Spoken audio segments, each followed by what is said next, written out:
Hi, everyone. This is Dr. J, and I have another episode here for you today. Today, I am joined by the wonderful Dr.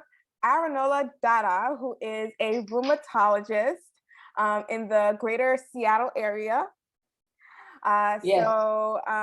We have a special treat for you today. We're going to be talking about rheumatological conditions and exercise, and it's going to be very educational. So I hope you enjoy. So Dr. Dada, please introduce yourself and tell us what do you do and who do you serve? Okay. Thank you so much, Dr. J, for having me on your show. And so I am my name is Arinola Dada, and thanks for the introduction, Dr. J. I'm a board certified rheumatologist, and I've been doing this for the last 20 years. I've worked in the Bellevue, greater Seattle area, and I have a rheumatology practice called Overlake Arthritis and Osteoporosis Center.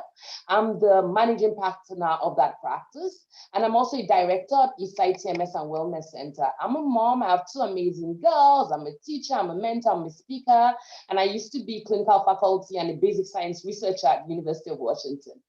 So in my rheumatology practice, I help people dealing with joint pain and autoimmune disease improve their joint function and get their immune system back on track. So I'll say, I was binge watching you, Dr. J, on your show, and I was just having such a good time. And it was perfect timing, first of the year, you have all your New Year's resolution. And I exercise, 3 to 4 times a week. And in every January, I'm like, I'm going to make it 7 days. And I was just listening to your talk about commitment and scheduling it. And I was like, okay, Dr. J, I got this. So thank you so much for all you do. And your show is just amazing. I think I binge watched it the last 2 days. And I was like, wow, man, this just has so much stuff that I think we just need this in our daily life. So thank you for everything that you do just for the community. Oh, thank you so much, Dr. Dada. I appreciate it. All right. So let's start with our first question. Because me, being primary care sports medicine, I only get patients who have joint stiffness. And so how can a patient determine that they have joint stiffness from a rheumatological condition versus joint stiffness such as one after exercise? I think that's such a good question because I feel the same thing when I get up in the morning after being kind of working out. And after a while, it actually becomes part of your life. And it's when you don't exercise, you're like, oh, I don't feel as stiff. But that stiffness typically lasts for just a few minutes. It's like, those first few steps out of bed. By the time you get to your shower, you're kind of pretty loose. And a lot of that is actually because your muscles and tendons get tight after exercise, and stretching typically helps to minimize that. Unlike if you have an autoimmune disease, the immune system is overzealous and causes inflammation in the joints. So the inflammation or the stiffness tends to be prolonged. So some people will be like, I kind of feel stiff till midday, to like noon, before I kind of feel as good as I'm going to get. Right? So that's typically, I think, the duration is probably one of the number one things. But, autoimmune disease don't occur. That would not be the only symptom, right? So people would have swollen joints, skin rashes, inflammation in other parts of the body. That would kind of be a hint that, hey, something else is going on. It's not just my workout from yesterday. Mm-hmm. Yeah, that's super helpful. So yeah, look for other signs as well, because it's a systemic, these rheumatologic conditions are systemic diseases. So there are other manifestations that will show up, and also see your friendly, rheumatologist if, there is something more than meets the eye. So now yoga. So yoga, can be beneficial for people with RA, for example, because it can help with balance training and help improve range of motion. But, there are some yoga positions that can place your neck in various positions. And I wanted to know, for RA, what are some neck positions that they should avoid? Yeah. So, I think that's such a good question on multiple levels, right? And I think the main reason why for patients with rheumatoid arthritis is really a very valuable question. It's because rheumatoid arthritis, if one has had a severe rheumatoid arthritis, and we'll define severe rheumatoid arthritis based on just the length of time one has had it. So typically we're talking about more than 10 years, or where it's caused a lot of damage to the joints. So those people that have had rheumatoid arthritis for a long period of time are more likely to start getting inflammation in their neck. So rheumatoid arthritis, I like to call it a bully, because it really likes to attack the small joints. So the knuckles, the wrists, knees, the toes. So those are typically the joints that are involved in early rheumatoid arthritis, but in later stages, it can start to affect the neck. And so the reason why we're like, oh, this is a really good question is because the inflammation can cause a ligament instability, typically in that first and second vertebrae. So the first two vertebrae called the axis and atlas, but just the first two vertebrae of the neck that really kind of keep your head up. And so it can cause an instability. So when it comes to yoga, I think the overarching theme is that yoga is meant to ease stress, not create it. So repetitive stretching and stressing the neck muscles can lead to most common injuries. So it's all the time when we overextend our neck and we're looking up, when we're doing like back bending poses, like the upward dog, the camel, the cobra pose, those poses. And if we now decide to hyperextend our neck, those are times when we're at risk. Also, if we flex our chin into our chest when we're doing forward bends. So I think the overarching idea is that we want to avoid the extreme ranges and we want to practice moving from a neutral head butt feeling type of position. And if we keep thinking that, oh, yoga is meant to ease stress and not create it, it will really help us know that, hey, allow your breath to guide your movement. Remember that your body changes from day to day. I know at the beginning of the year, we all kind of have the zeal and we're gonna go for it, we're gonna exercise, but only go to your edge. Don't push yourself or force yourself into any position. And I like us to remember that this is a marathon, it's not a sprint. So yes, we want to kind of make up for, that amazing vacation and holiday that we had and all that overeating and all that eating delicious food. I want to make up for it in the first week of January. No, we want to just kind of take our time, be easy, be gentle with yourself, and then enjoy the process and practice. And then meet yourself at whichever point you find yourself on a daily basis. I think just that overarching theme and just not going beyond.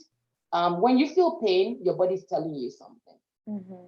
Yeah, thank you. Thank you for saying that, because everyone is ready to go at the beginning of the new year. But especially if you have a rheumatologic condition, or you're even new to exercising, you want to take it low and slow so that you don't end up hurting yourself. The next question.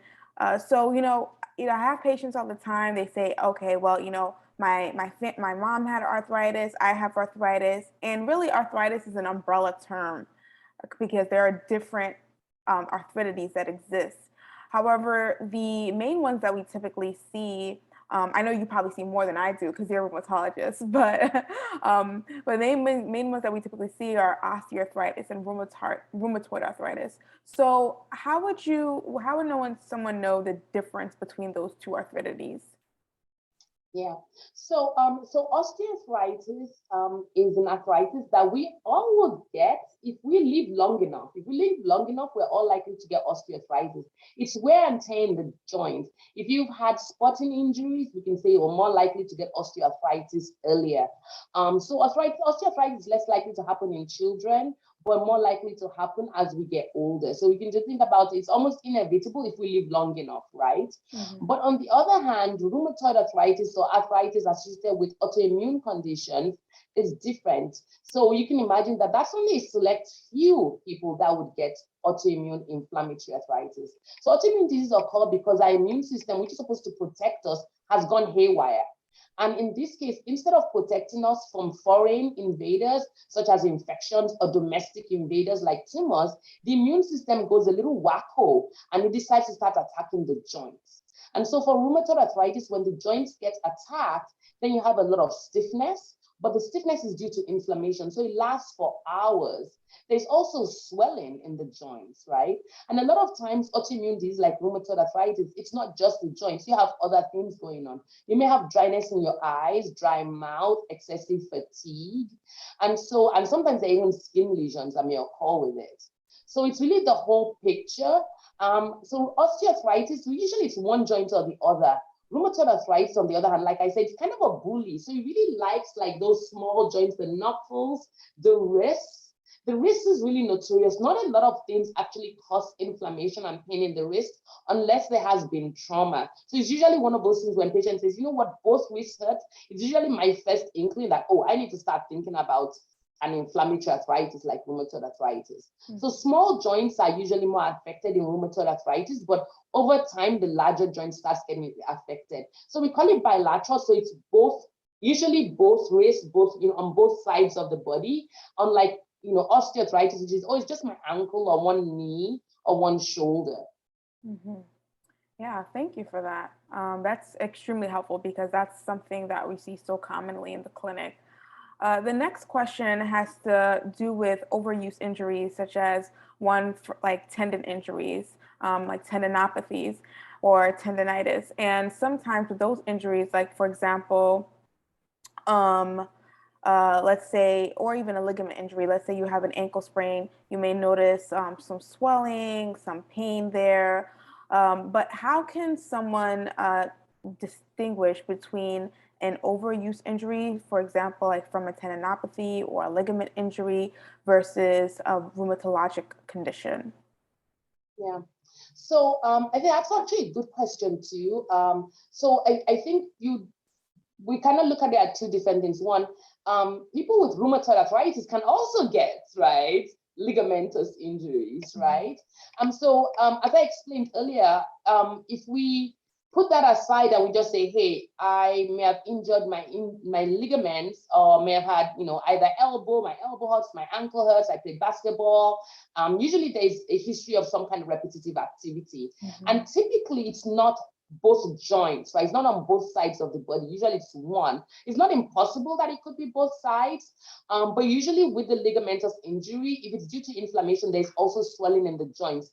So usually ligamentous injury, you can still move the joints, but when there's inflammation and swelling, the joint is full of inflammation, so you're actually limited in just how much movement you can do. Right? So if your elbow hurts, but you can still move your elbow back and forth, then it's less likely that you have inflammation inside the joint. The ligamentous and tendons are usually around the joints. So there's certain things that you're doing, like you're trying to open a door, for instance, or like tennis elbow or golfer's elbow, where opening the door, getting into a coat, certain motions tend to aggravate it. Versus if you had swelling in the joints from arthritis, you're like, it's kind of stuck. I can't move it, mm-hmm. right?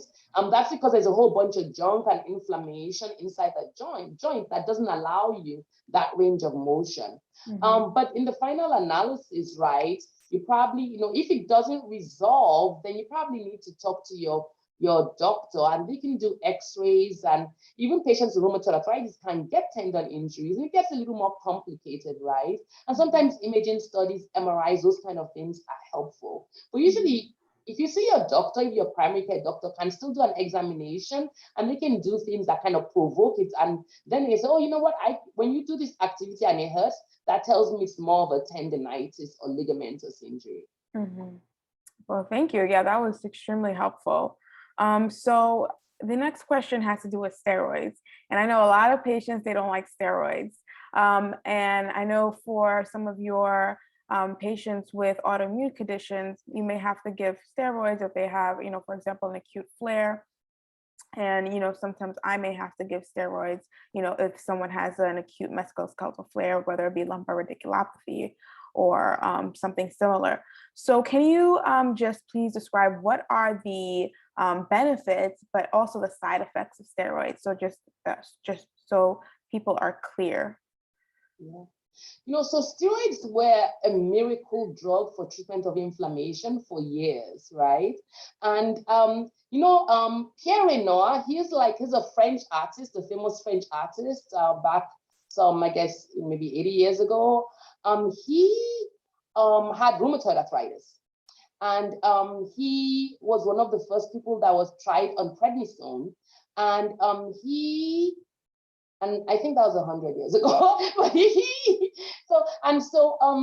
was one of those first people that actually got prednisone to treat their rheumatoid arthritis. So, steroids are amazing. They're a miracle drug, but the side effects are the problem, right?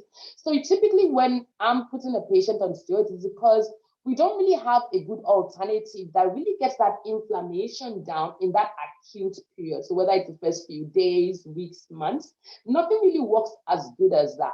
But the minute a doctor puts a patient on steroids, the next thing is, what is the exit strategy? How are we going to get the patient off steroids? Because most of the side effects are long-term. There's the immediate, some people may gain some weight on it. Not one of my female patients is impressed when I say there's weight gain. They're like, you gotta be kidding me. You gotta be kidding me. So weight gain is more acute. I would say in the first 2 weeks, it's not prednisone, it's the pie. No, it's not prednisone. But long-term use of prednisone definitely causes weight gain. It can cause problems with sleeping, right? So I typically have my patients take the steroids in the morning to minimize that effect on insomnia and trouble sleeping. But long-term, it actually has much more consequential and devastating side effects. So it makes the skin thin, it makes you have a low bone density, it can make your blood pressure worse. In children, it can cause cataracts. So it's a good medication, but it's a medication that needs to be treated with respect, right? And so as a rheumatologist, my job is I put people on steroids, and I immediately start to think about what our long-term plan is. I mean, it's been amazing in the world of autoimmune disease that we have so many options now to prevent joints from getting damaged. And we have alternatives to prednisone that don't really have these big time side effects. So, but usually, initially, while you're trying to figure things out and get the patient comfortable, we usually start with steroids, and then immediately we're starting to think about, well, how do we get the patient off steroids so we can minimize those side effects? Yeah, thank you for that. Because I know that sometimes patients get concerned when, they may have to put on a steroid medication if they have a disease flare up, depending on what it is. But I like how you stated that the complications are really long term, right? So, and the main point is to already be thinking about what the exit strategy is.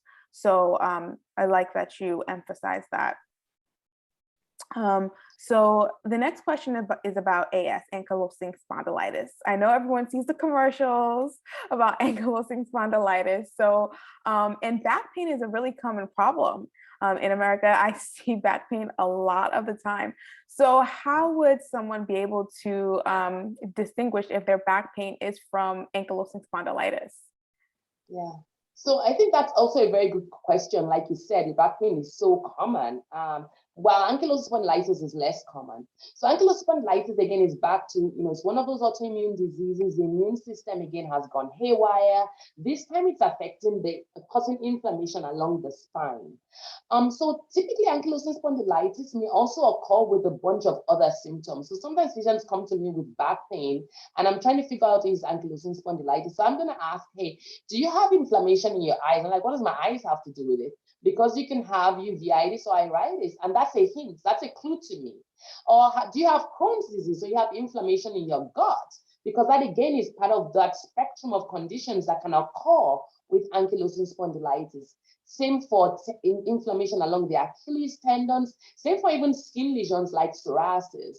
So that's what I try to get all those clues, and patients can also say, if I have psoriasis and inflammation in my eyes and I've been diagnosed with Crohn's disease and I've had this long-standing history of back pain, it could very well be ankylosing spondylitis. But if we go back to just pure ankylosing spondylitis, typically happens is back pain that wasn't precipitated by trauma, right? So usually it's like teenage. It started in my teens, in my 20s, and I've just kind of managed it. And on a typical day, it's when my patients say, I will not go to bed unless I play tennis or racquetball. Like, unless I exercise before going to bed, if I do not, there's hell to pay in the morning. And so by hell to pay, it's like there's so much stiffness. So the stiffness tends to accumulate again when we've been immobile. So you've had a nice sleep. A lot of times they can't even sleep a full 8 hours. They will not be sleeping in. They'd have to get up, do some kind of exercise. And really that idea of sleeping in bed is very unpleasant for them, because that inflammation just makes the back pain worse.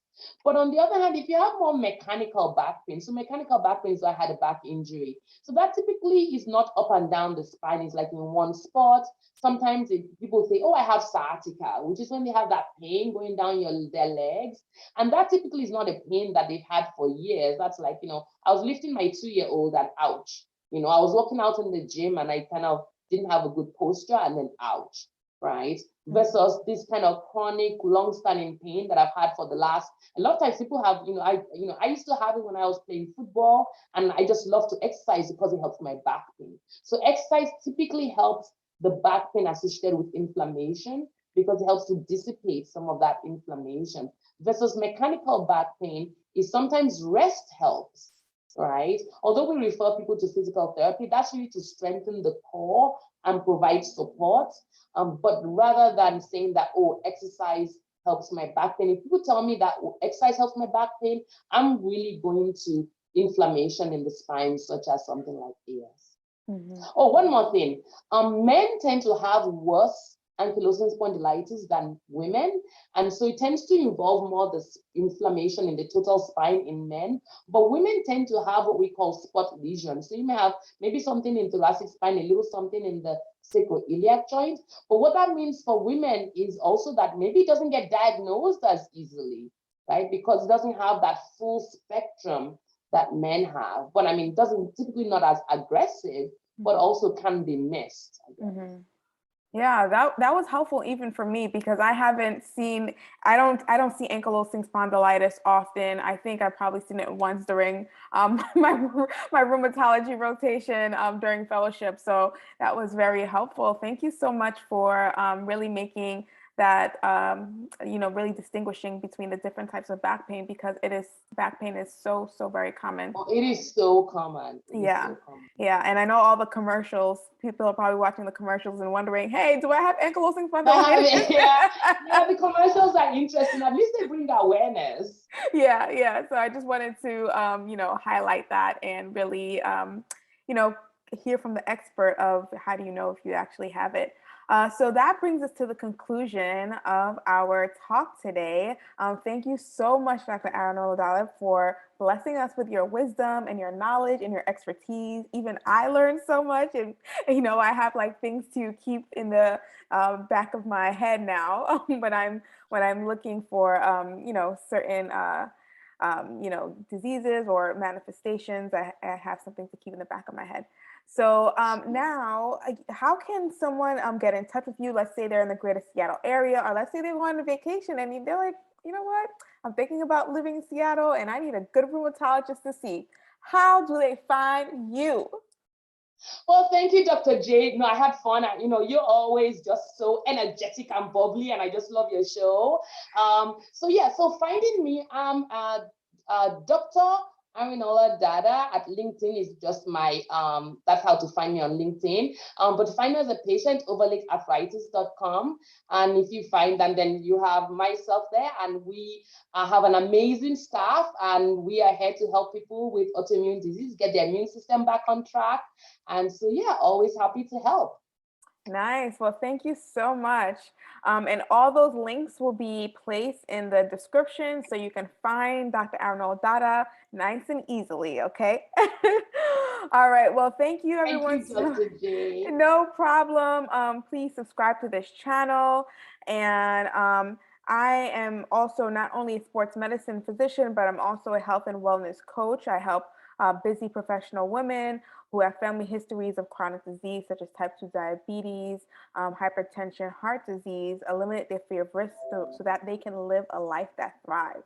And rheumatoid arthritis can actually cause accelerated levels of atherosclerosis, right? And heart Yes. disease. So if you're a busy professional woman who has history, for example, of heart disease in your family, and you're trying to figure out, how can you, develop a lifestyle, develop a healthy lifestyle, feel free to reach out to me and have a 30-minute discovery call. That link will be in the description as well. All righty. Well, thank you so much, everybody. Hope you found this Thank you, Dr. helpful. J. Thank You're you, so everybody. welcome. Bye. Bye. Happy New Year. Happy New Year. Bye.